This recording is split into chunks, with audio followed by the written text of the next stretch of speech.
চিত্রকেতু রাজা নাম শুনেছেন আপনারা? শ্রীমদ্ ভাগবতমের কাহিনী। তিনি শশাগরা পৃথিবীর রাজা ছিলেন, কিন্তু রাজা বটেই, কিন্তু উনি কোনো কিছুর অভাব ছিল না। ধার্মিকও বটে ছিলেন, কিন্তু ধার্মিক হওয়া সত্ত্বেও একটি আসক্তি ছিল, তার পুত্রহীনম গৃহশূন্যম। যদি কারো গৃহে সন্তান না থাকে, তাহলে সেই গৃহটা কিরকম? হাহাকার, হাহাকার ন্যায়। এই সন্তানের জন্য মানুষ লক্ষ লক্ষ কোটি কোটি টাকা ব্যয় করে, কোনো সন্তান লাভ করতে পারে না, সবাই নয়। কিন্তু এই চিত্রকেতু রাজা, ওনার রাজ্যের কোনো অভাব ছিল না। এই সন্তানের লাভ করার আশায় 1 কোটি স্ত্রী ছিল। চিন্তা করুন, 1 কোটি স্ত্রী ছিল শুধু সন্তানের আশায়, কিন্তু কোন স্ত্রীর ঘরে কোনো সন্তান লাভ করতে পারলেন না। এক প্রকার সুখান্বিত হয়ে বসে আছেন। স্বাভাবিক, যখনই কোনো মানুষ, কোনো ব্যক্তি যখন চিন্তিত হয়, হতাশা অবস্থায় থাকে, উৎকণ্ঠায় থাকে, আনন্দ দিতে চাইলেও আনন্দ পায় না। কি হলো ঘটনা? অঙ্গিরা ঋষি আর নারদ মুনি এই রাজ্যের আকাশ মার্গে যাচ্ছেন। অঙ্গিরা ঋষি বললেন নারদ মুনিকে, হে নারদ, এই যে রাজ্যটি দেখতে পেয়েছ, এটা হচ্ছে চিত্রকেতু রাজা। এই রাজ্যে চলো না, রাজাকে দর্শন করে যাই। দেখবেন, আপনি যখন সুখে থাকবেন, আপনার পাশে সবাই আত্মীয় স্বজন আসবে, আর যখন দুঃখে থাকবেন, আপনার পাশে কেউ আসবে না। কে আসবে তখন? একমাত্র সাধু। ব্রহ্মাই বলছেন সাধুর গুণ, দেহী নাম বললেন সুহৃদ সর্বদেহী নাম। একমাত্র প্রকৃত সুহৃদ হচ্ছে সাধু। ব্রহ্মা সেই দেবতাদেরকে উপদেশ দিচ্ছেন। দেবতারা আমাদেরকে, আমরা আরাধনা করি ঠিক, কিন্তু দেবতারা প্রকৃত সুখ দিতে পারে না। নারদ মুনির কাছে নন্দ মহারাজ, না বসুদেব, হে প্রভু নারদ, আপনি আমার গৃহে আসছেন, ধন্যাতি ধন্য আমার এই গৃহ, কিন্তু আপনার যে মহিমা শেষ নেই, কিন্তু আপনাকে দর্শন করে আমি অত্যন্ত সন্তুষ্টি লাভ করছি। কিন্তু দেখুন, এই জগতের মানুষ যদি কেউ দেবতাদের আরাধনা করে, কিন্তু তারা পর্যন্ত সুখ দিতে পারে না। কেন দিতে পারে না? তাদের চরিত্র হচ্ছে কি, সুখায় অছ দুঃখায় অছ। তারা সুখও দিতে পারে, নিমেষের মধ্যে আপনাকে দুঃখও দিতে পারে। যখন আপনি বিধি অনুসারে পূজা করতে পারবেন না, আপনাকে শুধু দুঃখই দিবে। দেখুন, ব্রজবাসীরা যখন ইন্দ্র পূজা করত, কৃষ্ণের কথায় যখন বদ্ধ করে দিলেন, ইন্দ্র কি করলো? সেই বৃন্দাবনকে বাসিয়ে দিল। কেন? রুষ্ট হয়ে গেছে পূজা না করে। কিন্তু সাধুর চরিত্র হচ্ছে শুধু সুখায় অছ সুখায় অচম সুখায় অছ। সাধু কি করে? প্রত্যেককে সুখী বানাতে চায়, দুঃখ দিতে চায় না। সেই জন্য তখন সেই চিত্রকেতু রাজা অত্যন্ত ভারাক্রান্ত হয়ে আছেন। আর এই সময় অঙ্গিরা ঋষি আর নারদ মুনি এসে উপস্থিতি হয়েছেন। উপস্থিতি হয়ে বলছেন, হে রাজন,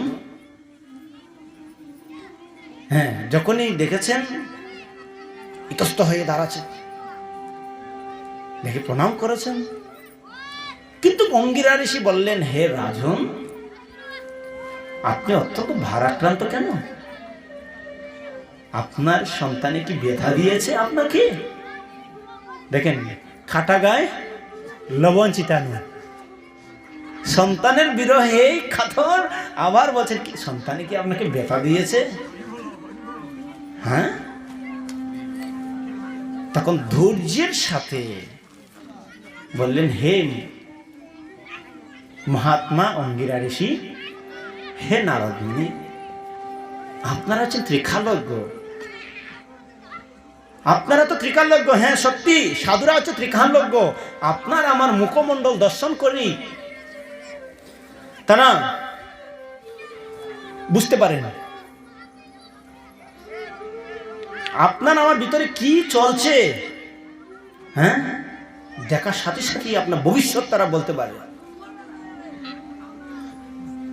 অঙ্গিরা ঋষি কাছে বলছেন, হে মহাত্মা, আপনি তো সব ত্রিকালজ্ঞ, আপনার তো সবই জানেন, আমার ভিতর বাহির সব কিছুই জানেন, তারপরও কেন আমায় ব্যথা দিচ্ছেন? হ্যাঁ, কিন্তু মানুষ, এই জগতের মানুষ খুব চালাক থাকে। যখনই কোনো কিছু একটু ফাঁক পেয়ে যায় শব্দের কোনো, সেটাকে মানুষ সদ্ব্যবহার করতে চায়। হ্যাঁ, যখন অঙ্গিরা ঋষিকে বললেন, চিত্রকূটের রাজা বলছে, হে রাজন, হে মহাত্মাগণ, হরে কৃষ্ণ কৃষ্ণ কৃষ্ণ হরে হরে, হরে রাম রাম রাম, আবারও হরে কৃষ্ণ কৃষ্ণ কৃষ্ণ হরে হরে, হরে রাম রাম রাম হরে হরে।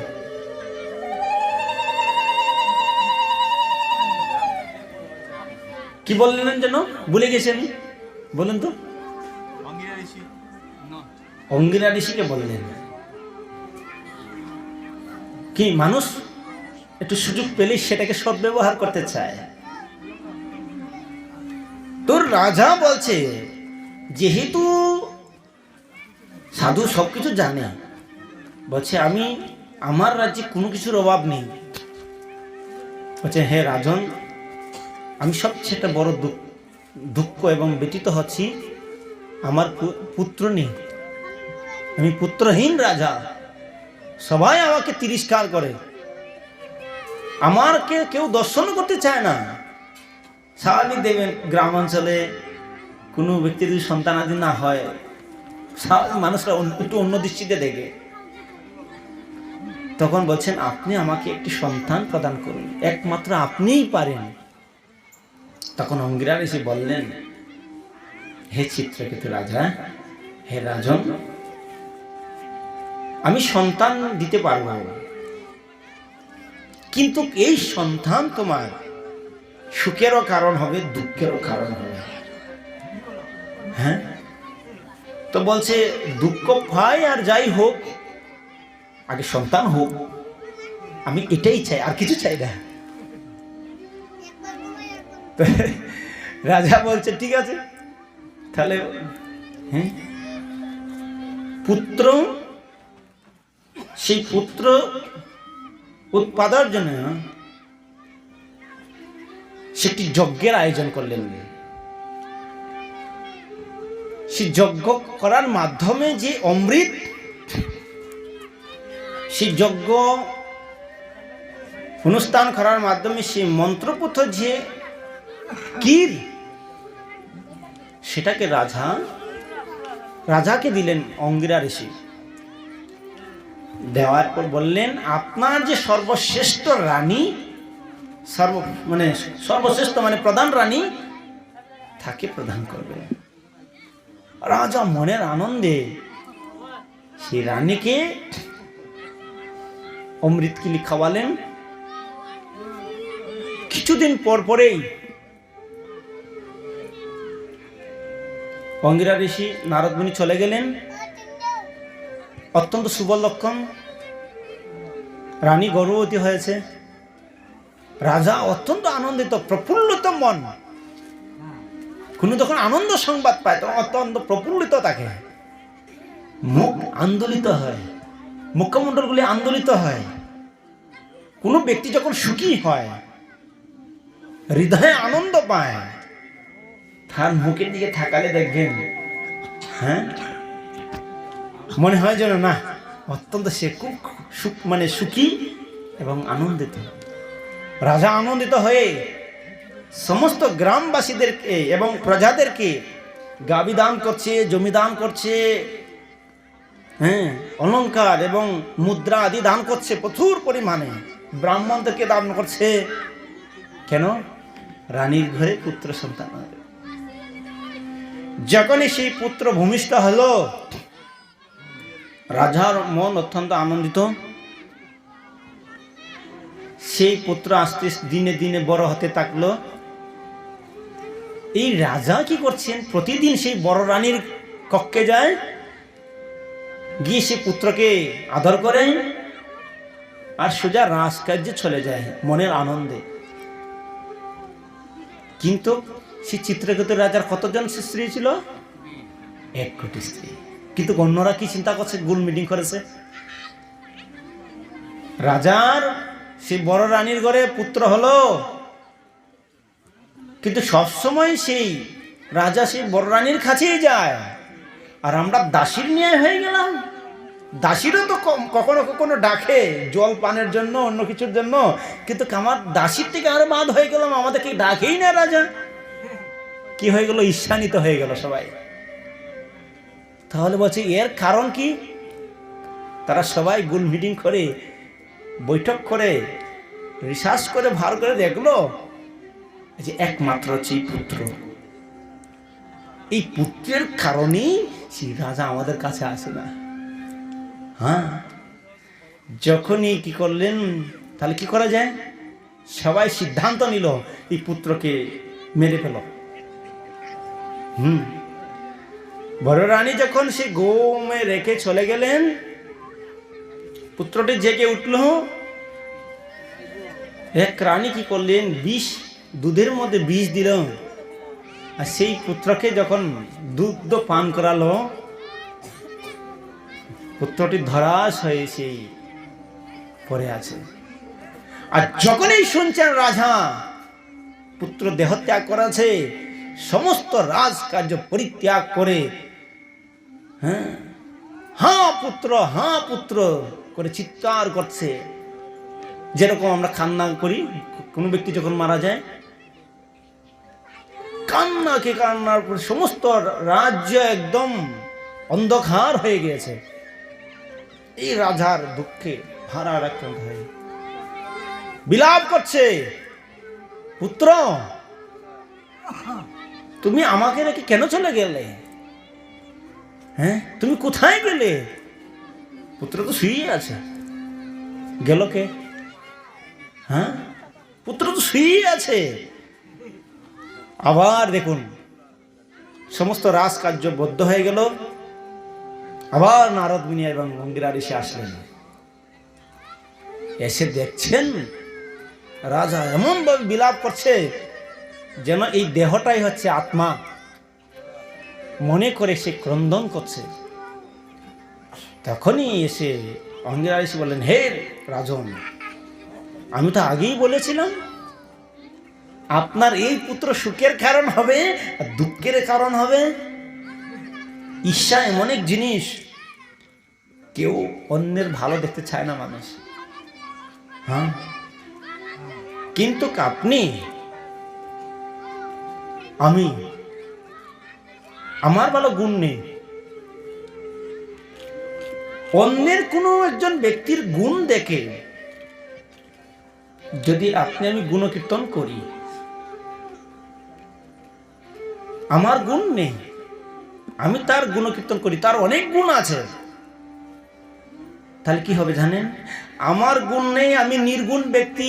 আমি যে ব্যক্তি গুণবান ব্যক্তি তার গুণকীর্তন যদি আমি করি, আমি যে নির্গুণ ব্যক্তি আমিও সেই গুণে গুণান্বিত হতে পারি। এটা হচ্ছে বৈদিক শাস্ত্রের সিদ্ধান্ত। তার আমি জানি এই ব্যক্তির কোনো গুণ নেই, একটা গুণ তো আছে, ভালো খেতে পারে। হ্যাঁ, আরে কি সুন্দর হাসতে পারে, হাসির গুণটা বলতে পারি।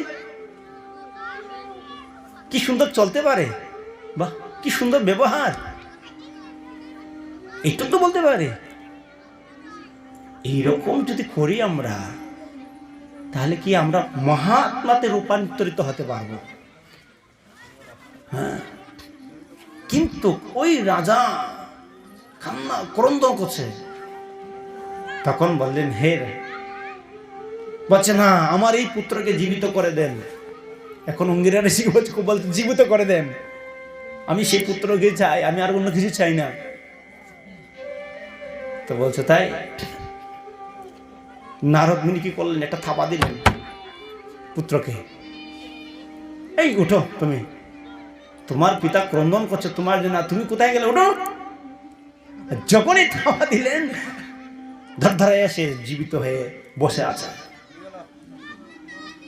অঙ্গিরা ঋষি বললেন, এই একই লীলা শ্রীবাস অঙ্গনে হয়েছিল। শ্রীবাসের পুত্র দেহত্যাগ করেছিল, মহাপ্রভু এখানে কীর্তন করছেন। হ্যাঁ, দেখেন, কারো যদি কোনো ব্যক্তির পুত্র যদি মারা যায়, কিন্তু শ্রীবাসের অঙ্গনে মহাপ্রভু নিত্য কীর্তন করছেন পার্শ্বদেরকে নিয়ে। অন্ধর আড়ালে কক্ষে পুত্র মারা গেছে, সবাই হৈপল্য শুরু করেছিল। যখন শ্রীবাস বুঝতে পেরেছে তার পুত্র দেহত্যাগ করেছে, সবাইকে বলছেন একদম চুপ। যদি মহাপ্রভু সংকীর্তন আন্দোলনে যদি বিঘ্ন ঘটে, আমরা তো কেন ভাগবতম কথা বলছি, এখানে যদি কোনো ব্যক্তি একটা হৈপল্লা শুরু করে, আমরা সব ফেলে দিয়ে চলে যাব। বলছেন নালে মহাপ্রভুর সংকীর্তনে যদি বিঘ্ন ঘটে, তাহলে মহাপ্রভু আমাদেরকে ছেড়ে চলে যাবেন। একদম চুপ, নিস্তব্ধ, একদম সবাই মুড সাইলেন্ট করে দিচ্ছেন একদম। গিয়ে শ্রীবাস গিয়ে আনন্দ করছে, মহাপ্রভু লোকে নৃত্য করছে। দেখুন, পুত্র দেহ ত্যাগ করেছে, শ্রীবাস গিয়ে সেই নৃত্য কীর্তন করছে। হ্যাঁ, আর মহাপ্রভু বলছেন, শ্রীবাস, আচ্ছা বলো তো, আজকে কেন আনন্দ পাচ্ছি না? নৃত্য করছি বটে, কিন্তু আনন্দ পাচ্ছি না, যেন কোনো কিছু একটা হয়েছে। তুমি লুকাচ্ছ কিছু, বলো তো। না না প্রভু, কিছু হয়নি তো। আরে না না, কিছু হয়নি, আনন্দ করুন, নৃত্য করুন। হ্যাঁ, বলছে না না, বলে বলে এই কীর্তন করে করে মহাপ্রভু অন্ধর আড়ালে চললেন। গিয়ে দেখছেন পুত্র দেহত্যাগ করেছে, সবাই বসে আছেনি। বলছে, শ্রীবাস, তোমার পুত্র দেহত্যাগ করেছে আর তুমি আমাকে বলছো না? হ্যাঁ, বলছো না? তখন বলছে, প্রভু, সব তো আপনারই লীলা, আমি আর কি, সব তো আপনার এই সমস্ত লীলা। হ্যাঁ, মানুষ, আরে মহাপ্রভু বলছেন, আরে মানুষ পুত্র সুখী ক্রন্দন করে দেহত্যাগ করে, বিলাপ করে, আর তুমি এক ফোঁটা তোমার চোখে জল নেই, আর তোমার পুত্র ধরাশয়ে পড়ে আছে সামনে। হ্যাঁ, যখনই এরকম মহাপ্রভুর চরণে লটে পড়েছে শ্রীবাস, বলছে, শ্রীবাস, তুমি আমার একমাত্র প্রিয় ভক্ত। কেন? তুমি আমার সেই সংকীর্তনে বিঘ্ন করবে বলে তুমি কখন একটু শব্দ করো নি। তুমি একমাত্র এই সংকীর্তনের মাহাত্ম্য উপলব্ধি করতে পেরেছ বলে মহাপ্রভু বললেন, পুত্রকে একটা থাবা দিলেন, পুত্র জীবিত হয়ে গেল। হ্যাঁ, জীবিত হয়ে বলছে, আরে তুমি এই তোমার পিতাকে রেখে তুমি কোথায় যাচ্ছ? বলছে, প্রভু, আমার অনেক সময় শেষ, অনেক কোটি কোটি জন্মের ফলেই আপনাকে দর্শন করেছি, এইরকম আমি একজন পিতা পেয়েছি, কৃপা করে। আবার জীবিত হয়ে গেছে, বলছে, কৃপা করে আপনি আমাকে ভগবত ধাম পাঠান হে মহাপ্রভু। এই পুত্র হাসতে হাসতে সবাই আনন্দ করতে করতে সে ভগবত ধাম প্রাপ্তি হলো। হ্যাঁ, এইদিকে কি হলো? অঙ্গিরা ঋষি তাকে জীবিত করেছে বটেই, বলছে, আরে তোমার পিতা ক্রন্দন করছে, তুমি চলে যাচ্ছ। পুত্র বলছে, কে আমার পিতা? এখন চিন্তা করেন, আপনি যদি পুত্রের জন্য বিলাপ করেন, আর সেই পুত্র যদি আপনাকে বলে, কে আমার মা, কে আমার পিতা, কেমন লাগতে পারে হৃদয়ে? কেমন ধাক্কা খাবেন আপনি? তো বলছে কে, কোন জন্মের পিতা মাতা তিনি আমার, বলুন তো। যখনই চিত্রকেতুর রাজা যখন এই কথা শুনেছে, বলছে কোন জন্মের পিতা আপনি আমার, বলুন। কিন্তু বলতে পারে না। যখনই ধাক্কা গেছে বলছে না, কে আমি? মহাপ্রভুর চরণে যখন চৈতন্য মহাপ্রভুর চরণে যখন সনাতন গোস্বামী মুখে তৃণ ধারণ করে যখন বলছিলেন কে আমি, কেনে আমায় যারে তাবত্রয়, হেন জানিলে কেমন হিত হয়। কে আমি, আমার স্বরূপ কি? চিত্রকেতুর রাজার পুত্র বলছে আমি তো হচ্ছে আত্মা, পিতা মাতা জন্মে জন্মে পাওয়া যায়, কিন্তু গুরু আর কৃষ্ণ, হ্যাঁ, ভগবানকে কখনো পাওয়া যায় না। ব্রহ্মাণ্ড ভ্রমিতে ভ্রমিতে কোনো ভাগ্যবান জীব গুরু কৃষ্ণ প্রসাদে পায় ভক্তিলতার বীজ। হ্যাঁ, অনেক ভাগ্যের বলেই এই ভক্তিলতার বীজ আপনি আমি লাভ করতে পারি। তারপরে চিত্রকেতু রাজার এই কাহিনী বললেন রাত্র ৩-৪টা বাজবে। আরো অনেক সুন্দর মহিমা, এত সুন্দর বিস্তার লীলা আছে। পরবর্তীতে রাজা ওই ধাক্কা খেয়ে এই রাজ্য সমস্ত পরিত্যাগ করে তপস্যায়